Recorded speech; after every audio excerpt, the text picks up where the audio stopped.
سچ بولنے کا شوق ہے تو اپنے بارے میں بولیں، لوگوں کی زندگیاں خراب مت کریں۔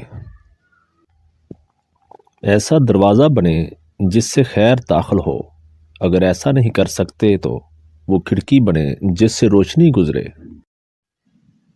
اگر ایسا بھی نہیں کر سکتے تو ایسی دیوار بنیں جو تھکے ہوئوں کو سہارا دے، کیونکہ اللہ کی مخلوق سے محبت ہی تو اللہ پاک سے محبت ہے۔ دعاؤں کے دائرے سے باہر نہ نکلا کریں۔ اگر اپنے لیے دعا نہیں کر رہے اور آپ پر بڑی مہربانیاں ہیں تو دوسروں کے لیے دعا کرتے رہا کریں۔ اللہ آپ کو آسانیاں عطا فرمائے اور آسانیاں تقسیم کرنے کا شرف عطا فرمائے، آمین۔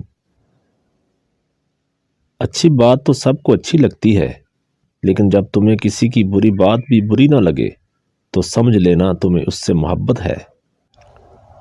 ہم میں سے زندہ وہی رہے گا جو دلوں میں زندہ رہے گا، اور دلوں میں وہی زندہ رہتے ہیں جو خیر بانٹتے ہیں، آسانیاں بانٹتے ہیں۔ سچ بولنے کا شوق ہے تو اپنے بارے میں بولیں، لوگوں کی زندگیاں خراب مت کریں۔ شدید دکھ ہوتا ہے جب ہم کسی پر اندھوں کی طرح اعتماد کریں اور وہ ثابت کر دے کہ ہم واقعی اندھے ہیں۔ انسان کے دل میں اللہ کی مہربانی سے ایک ایسا تار ضرور موجود ہوتا ہے کہ وہ لوٹ کر اللہ کی طرف ضرور آتا ہے، چاہے وہ کسی بھی روپ میں آئے۔ کتنا خوبصورت احساس ہے جب ہم اللہ سے کوئی بات کرتے ہیں تو وہ سب کچھ جانتے ہوئے بھی ہماری بات سننا چاہتا ہے۔ جو آسانی سے مل جائے وہ ہمیشہ نہیں رہتا، اور جو ہمیشہ کے لیے مل جائے وہ آسانی سے نہیں ملتا۔ دوران گفتگو سب سے بڑی غلطی جو ہم کرتے ہیں وہ یہ ہوتی ہے کہ ہم سمجھنے کے لیے نہیں سنتے بلکہ جواب دینے کے لیے سنتے ہیں۔ جو شخص ہمیشہ نکتہ چینی کے موڈ میں رہتا ہے اور دوسروں کے نقص نکالتا رہتا ہے وہ اپنے آپ میں تبدیلی کی صلاحیت سے محروم ہو جاتا ہے۔ مسلمانوں کا ہر فرقہ ہی ایک دوسرے کو کافر کہتا ہے، بس ایک کافر ہی ہم سب کو مسلمان کہتا ہے۔ اس دنیا میں کوئی خزانہ سانپ کے بغیر، کوئی پھول کانٹے کے بغیر اور کوئی خوشی غم کے بغیر نہیں ہے۔